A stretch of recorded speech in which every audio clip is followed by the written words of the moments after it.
গরমকালে কি খাবো ভাবছিলাম সকালবেলা। তো রাত্রে আমার যেহেতু কাঁচা মুগ আর মটর ভেজানো ছিল, এগুলো তো বাড়িতে সব প্রত্যেকের বাড়িতেই থাকে, তো ভাবলাম একটু চটপটি কিছু করে নিই।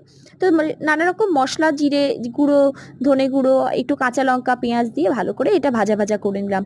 আর অনেকদিন যেহেতু আমরা ইন্ডিয়াতে ছিলাম না, তো সেই কারণে এসিটা না খুব ময়লা হয়ে গেছিল, মানে ওটা ক্লিন করা খুব জরুরি ছিল। তো এই দাদাটাকে সঙ্গে সঙ্গে ফোন করা হলো, উনি চলে এলেন।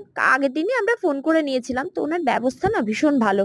ইনি আমাদের বাড়িতে প্রথম কাজ করছেন, দেখো পুরো ব্যাগের মধ্যে এসিটা ঢুকিয়ে ক্লিন করছেন। এটা পুরো এয়ার ওয়াশ হচ্ছে, আর উনি খুব সুন্দরভাবে পরিষ্কার করেছেন। আর কদিন ধরে কোমরটা এত যন্ত্রণা, কোমরের যন্ত্রণায় কি হয়েছে কে জানে। এক্স রে করানোর দরকার ছিল, বেলভিউতে গেলাম। ওখানে গিয়ে এক্স রে করানোর জন্য দেখো আমাকে অ্যাপ্রনটা পরিয়ে দিয়েছে, কিরকম লাগছে। ফেরার পথে ওষুধ কিনলাম বেলভিউর সামনেই।